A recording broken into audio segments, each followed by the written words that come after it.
Hello, আমার তেলো জলে বাইরা আইসি দুঃখে বইরে আপনাকে সামনে। ঘরের ভিতরে কি আছে কিচ্ছু নাই।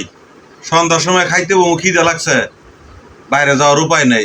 খালি সারাদিন বৃষ্টি আর বৃষ্টি, ঘরের বাইরে খালি পানি আর পানি।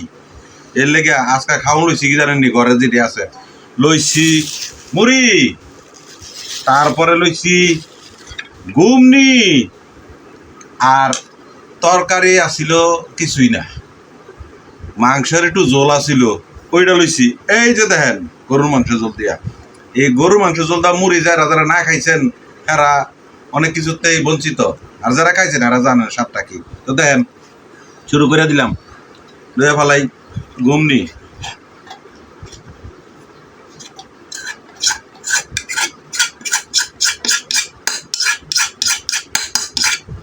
ঘুমনি লইয়া ফেলাইছি। এবার কাঁচামরিচ আছে, পরে চাপা চাপা ঘুম মুড়ি মুড়ি। বল আমার ছোট হয়ে গেছিল, এই ছোট বলে আমার কাম চলবো না, বল বতাইছে বড় বলেছি। এবার তরকারিটা নিয়ে নেই।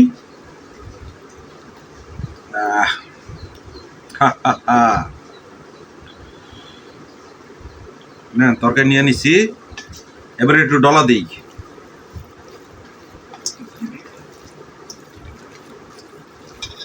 হয়ে গেছে গা ডলাডলি। এবার মুড়ি,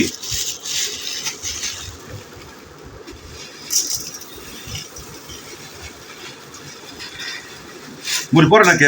এবার লবণ, লবণ ছাড়া নাকি ঘিও মাটি। লবণ দিছি। এবার একটু সরষের তেল। ও, সরষের তেল একটু বেশি দিলাম না, কারণ এটাতে আমি একটু আচারের তেল মিক্স করব, তাহলে গ্রানটা ভালো হয়।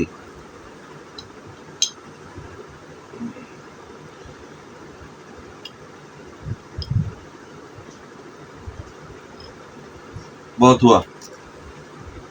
এবার কি হবে, ডলা। দেখেন ডলা কারে বলে রে ভাই। ইফতার ইফতারির মতো মনে হইতেছে না? অনেকদিন তো হয়ে গেছে ইফতারি খাই না।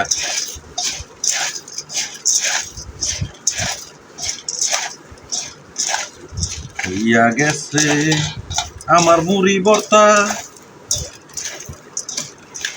কারণ আজকে বিকালবেলা প্রতিদিনই বাইরে একটু নাস্তা নাস্তা করি, ফ্যামিলি বর্গ নিয়ে যাই বা আমি বাইরে থেকে নিয়ে আসি, কিন্তু আজকে যাওয়ার কোনো ভাব নেই। এত বৃষ্টি চলতেছে সকাল থেকে, সেজন্য আজকে বাড়িতে আয়োজন। তো বন্ধুরা, এবার আমরা খাবো, কিন্তু আপনাদেরকে দেখাবো না, আপনাদেরকে দেখাবো শুধু মুড়ি মাখাটা।